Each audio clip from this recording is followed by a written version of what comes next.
Dahulu kala, di suatu desa kecil dekat lembah yang asri, tersebutlah dua bersahabat bernama Embro dan Pipo.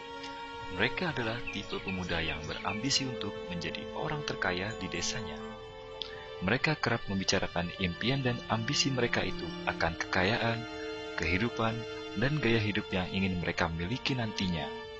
Mereka tidak takut untuk bekerja keras. Hanya saja mereka masih belum mendapatkan kesempatan untuk dapat mewujudkan cita-cita mereka. Hingga suatu hari, kesempatan itu pun datang. Desa mereka membutuhkan lebih banyak air. Oleh karena itu, kepala desa mempekerjakan Embro dan Pipo untuk mengambil air dari mata air di gunung untuk dibawa ke tempat penampungan di desa.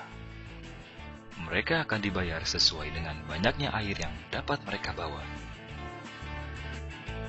Maka, mereka berdua pun menyambut dengan baik kesempatan ini. Embro dan Pipo pun segera melaksanakan pekerjaan tersebut dengan bersemangat. Setiap hari sejak pagi hingga sore, mereka bergegas menuju mata air dengan membawa ember masing-masing. Mereka bekerja keras untuk membawa air sebanyak mungkin ke tempat penampungan air di desa. Menjelang sore hari, mereka pun pulang dengan membawa upah dari hasil jerih payah mereka hari itu. Embro merasa puas sekali dari hasil kerjanya itu dan besarnya upah yang ia dapatkan. Ia yakin bahwa dengan pekerjaannya ini, ia bisa segera mewujudkan cita-citanya. Lain halnya dengan Pipo, ia merasa tidak nyaman dengan cara yang mereka lakukan itu. Ia mencari cara yang lebih nyaman untuk mendapatkan lebih banyak uang. Suatu hari, Pipo mendapat sebuah gagasan. Ia berniat membangun sebuah saluran pipa untuk langsung mengalirkan air ke tempat penampungan di desanya, sehingga ia tidak perlu lagi membawa ember. Dengan antusias, Pipo pun menceritakan gagasannya ini kepada Embro dan mengajaknya bekerja sama. Tetapi, Embro tidak sependapat. Ia bahkan mentertawakan gagasan Pipo tersebut. Embro merasa dirinya mampu mendapatkan lebih banyak uang dengan cara lebih sering mengambil air dan menggunakan ember yang lebih besar. Dengan cara ini, Embro yakin penghasilannya akan meningkat. Pipo akhirnya memutuskan untuk mewujudkan sendiri gagasannya itu. Ia mengerti tidaklah mudah untuk membangun saluran pipa tersebut. Dibutuhkan beberapa tahun untuk menyelesaikan dan menikmati hasilnya. Namun, tekadnya telah bulat. Ia pun tetap bekerja keras mengangkat air dengan ember setiap hari seperti biasa. Tetapi di akhir minggu dan setiap ada waktu luang, Pipo bekerja untuk membangun saluran pipanya. Pada bulan-bulan pertama, hasilnya hampir tidak kelihatan. Orang-orang mulai banyak mentertawakan dan mencemooh Pipo. Mereka menjulukinya Pipo si manusia saluran pipa.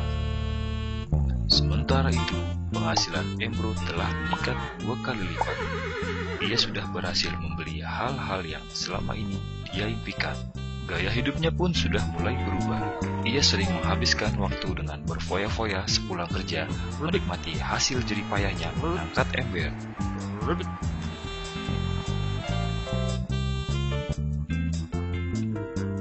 Seiring bertambahnya usia, kinerja Embro pun sudah semakin lamban karena beratnya ember besar yang ia bawa setiap hari.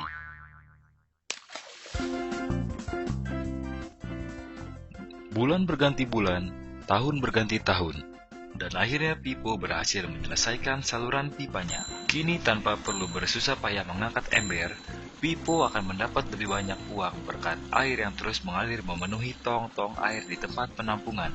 Air terus mengalir tanpa henti, bahkan saat ia tidur, makan, ataupun saat pergi berlibur. Pipo pun puas dan bangga berkat tekad dan kerja kerasnya. Kini penghasilannya pun mengalir tiada henti, seiring aliran air di saluran pipanya.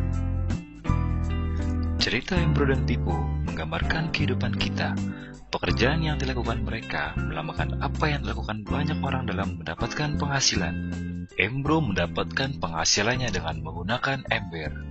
Ia harus pulang pergi mengisi embernya untuk ditukarkan dengan uang. Untuk meningkatkan penghasilan, Embro lebih rajin pergi ke mata air dan juga memperbesar ukuran embernya. Dalam kehidupan yang nyata, jika kita ingin meningkatkan penghasilan, kita harus bekerja lebih keras. Misalnya dengan bekerja lembur atau mendapatkan pekerjaan tambahan. Kita juga dapat memperbesar ember kita, yaitu dengan menerima posisi pekerjaan yang lebih tinggi. Sebagian besar dari kita menukarkan waktu untuk mendapatkan uang. Seperti juga Embro, kita hanya memiliki 24 jam per hari, dan tidaklah mungkin kalau kita membarterkan seluruh waktu kita untuk bekerja. Ada saatnya ketika kita tidak mampu membarter lagi waktu kita karena alasan usia, penyakit, ataupun alasan lainnya, sehingga penghasilan kita terhenti sama sekali. Tetapi coba perhatikan apa yang dilakukan Pippo. Secara bijaksana, Pippo tidak membarterkan seluruh waktunya hanya untuk mendapatkan penghasilan yang terbatas. Dia menggunakan sebagian waktu yang dimilikinya untuk membangun saluran pipa karena dia tahu saluran pipa ini akan mendatangkan penghasilan yang berkesinambungan tanpa ia harus membarterkan seluruh waktunya. Dia tahu bahwa suatu hari nanti, mungkin karena alasan usia atau kesehatan, dia tidak akan lagi dapat membarterkan waktunya dengan uang. Untuk mampu mewujudkan gagasannya, dia hanya perlu bekerja keras sekali saja dengan cara membangun saluran pipa. Setelah itu, maka penghasilan akan mengalir bagi Pippo.